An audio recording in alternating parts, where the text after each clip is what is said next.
Hey guys, welcome to my channel, Realm of Ori. In this video, we will continue with Volume 15, Chapter 1, Time of Despair, Part 1. And before we start, this video contains spoilers from the Tensura Light Novel. And by the way guys, please don't forget to subscribe to my channel and click on the bell icon to get notifications for upcoming videos. So without further ado, let's get into the video. Just as Rimuru was preparing to infiltrate the imperial capital, the dwarven king Gazel Dwargo was in the middle of a desperate battlefield at the moment. He watched intently as the beautiful incarnation of death scattered in the distance. Gravity collapse is theoretically infinitely more powerful. Do you think it can be defended with legion magic? To put it mildly, it's not possible to have a magical strike force to defend with a magical support force. The dragon race is not something that can be summed up in danger. He had set up a formation here to await the arrival of Gazel, and was thus able to witness the final end of the Imperial Hybrid Legion. The soldiers were speechless in the face of an overly absurd tragedy. The war effort had been thwarted long ago, but they had not fled, so he must say something remarkable to them. In fact, they have all understood that even if they run away, there is still no future. Quality is more important than quantity, but that's too much of a foul, so we'll have to go ahead and take her down. Hey, doesn't the king care about his responsibilities anymore? Idiot. Isn't there only one enemy, so there's no point in even asking me for responsibility in this situation, is there? With the enemy alone, Velgrynd, any strategic tactics were pointless, and it was up to Gazel to open up a way to live. At this point, Henrietta came to report. My lord, the enemy seems to be more than just the Scorch Dragon, and behind it the scent of plural creatures appears to be performing some kind of ritual, and Lady Jane says that the great magic is part of the ritual. The great magic cast by sacrificing 60,000 troops was used to perform some sort of ritual, and just by hearing that, one could tell that some sort of evil attempt was being made to make people not want to imagine it. Want the troops to move? It's not a good idea to reduce the defensive strength here, but we'll have to do what Gazel said. Isn't that right, dwarf? That's disrespectful, Ben. You call the king by his first name, but you should behave yourself. More attention should be paid to the position. But this time, you have a point. In order to buy as much time as possible, one should avoid spreading the battle. Besides, we're the only ones who can easily fight the enemy, so we might be able to surprise them. Lady Jane also said to come to the battle after convincing the elders. Leave the matter of the rear to Lady Jane, and come and make a fuss, as before. These old companions, as always, haven't changed much. Willingness to work with Gazel to overcome the current difficult situation. Oh, what a bunch of The brief in charge of supervision is to hear what these really don't know what to say. Oops, I'm just not watching for a moment. King Gazel is a real pain in the Jane, did you hear everything? I thought I would be able to have the look of a great king, so I can feel at ease. However, I won't blame you this time, there's no other way to fight with such a presence. It's because it's impossible for the nation to deal with it, so the dragon race is classified as a natural disaster. Well, that's true, too. Just now, there was a contact. Your Majesty will send reinforcements. We'll take action when they arrive. Not much time has passed since I contacted you. Even the old me doesn't understand a bit, but it's true, it's a report from Vesta. After all, the people of that country, with just a word from His Majesty Rimuru, would have taken action. After that, faster than they could switch moods, reliable reinforcements had arrived first. From Gazel came 100 of the flying dragons and 300 of the Kuranai, commanded by Gobia, making 400 men in all. I've heard of it, but I didn't think I'd go straight to war without stint. That is, the finished form of the magical soldier? Exactly. It seems that naming the Floor Guardian Colossus statue is still reliable as a companion. So reliable. If it's a power plant, it should be able to fight a little bit like a fight. Unfortunately, there's no point in facing these things in Velgrynd, and if it's just catastrophe level, maybe something can be done. At this point, someone approached towards Gazel and the others in the session. Coming were the army chief, Gazel, and the trio of demonesses headed by Testarossa, and behind them, Gobia and Hakuro. It's been a long time, Your Majesty Gazel. Long time no see, Lady Testarossa. Thank you for the reinforcements. Did Rimuru attack the Emperor directly? It's more realistic than a special attack. Is that so? Always felt like it was a pretty messy fight too. Lady Velgrynd will be dealt with by us, so the others will go and stop the rituals that are going on behind us. No objection. One moment, Lady Testarossa, will you, the Primordial, defeat the Scorch Dragon? Honestly, we can't win.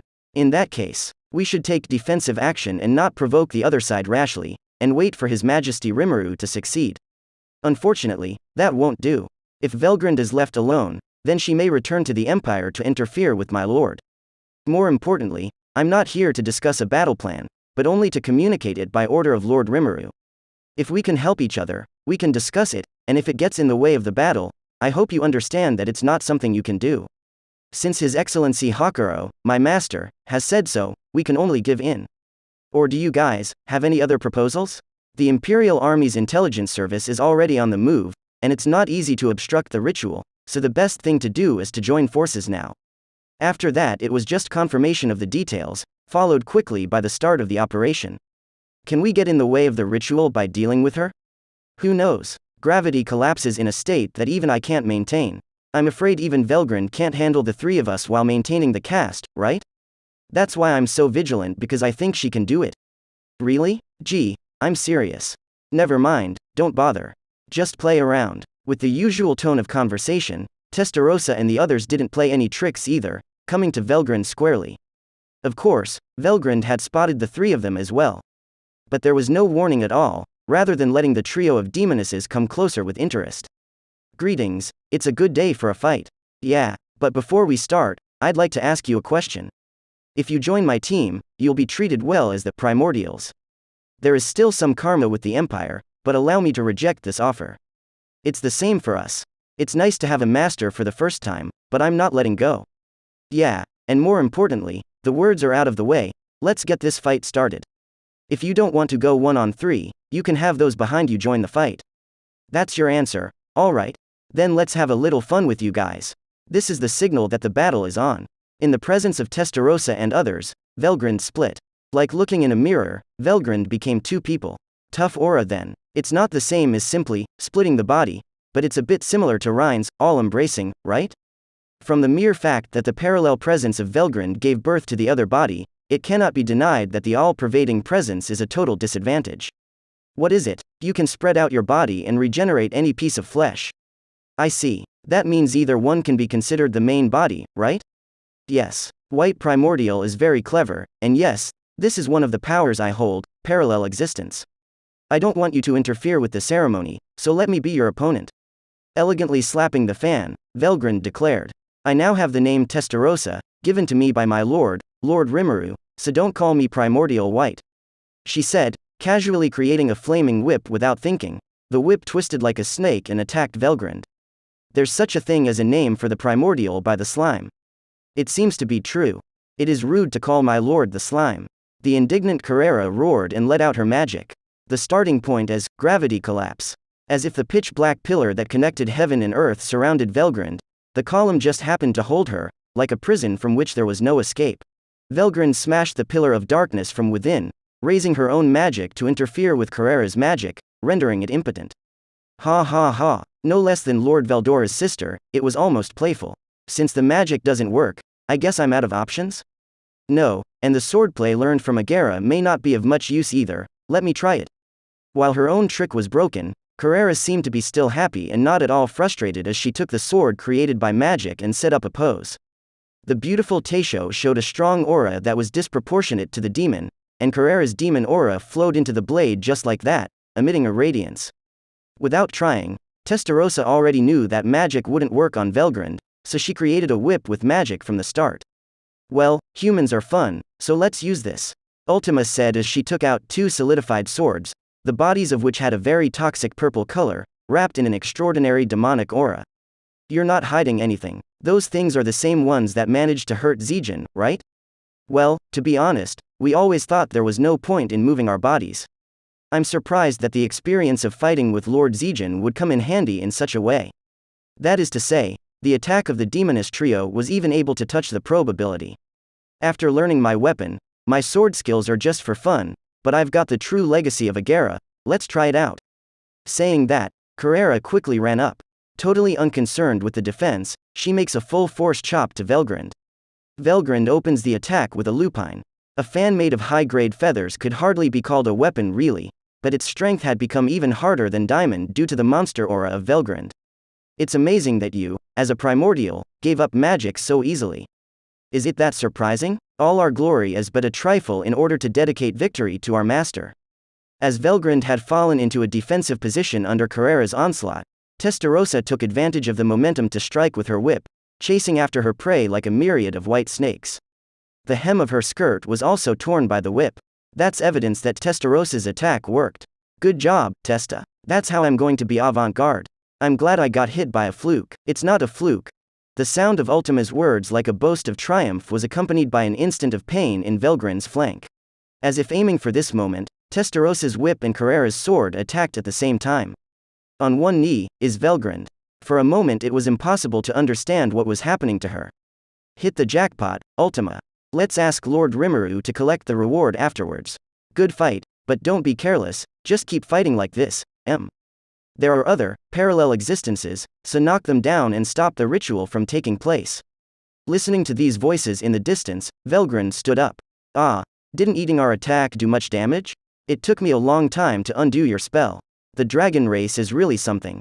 But it's not like you can't be beaten. The damage can accumulate, and so it goes. Before Ultima could finish her sentence, Velgrynd made her move first. With a speed that the three demons possessing super senses couldn't even perceive, she quickly grabbed Ultima's head and pressed it to the ground.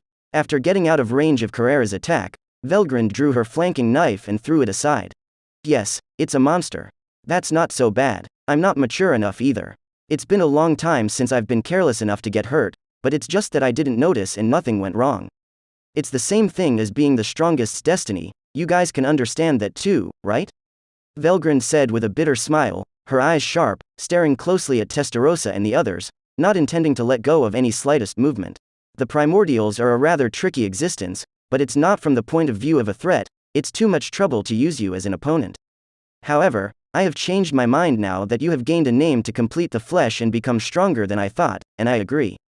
The proof was that just now, the attack of Testarossa and the others had succeeded in inflicting damage on Velgrynd's other body. Of course, it will repair on its own after time.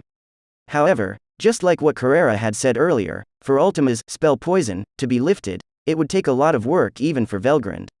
So just now, Velgrynd disarmed the damaged other body and divided a new other body to remove all the damage. Such use was the essence of parallel existence, and no matter what primordial must-kill technique it was meaningless in the face of Velgrynd's powers. You understand, don't you? No matter how much you struggle, you won't beat me. Don't you see no point in continuing the fight? With a little assistance, I will guarantee your freedom afterwards, so surrender to me here. To betray Lord Rimuru? It's a joke. I'm telling you, you really despise us too much. Isn't it common sense that demons don't renege on their contracts? You won't turn your back because you can't beat them. That is, there are indeed some people among the demons who can negotiate. Just be serious and look for guys who might also act for profit. But it is impossible to make me betray my lord. Each of the three spilled their hearts, and in order to radiate the displeasure in their hearts, they all attacked Velgrynd.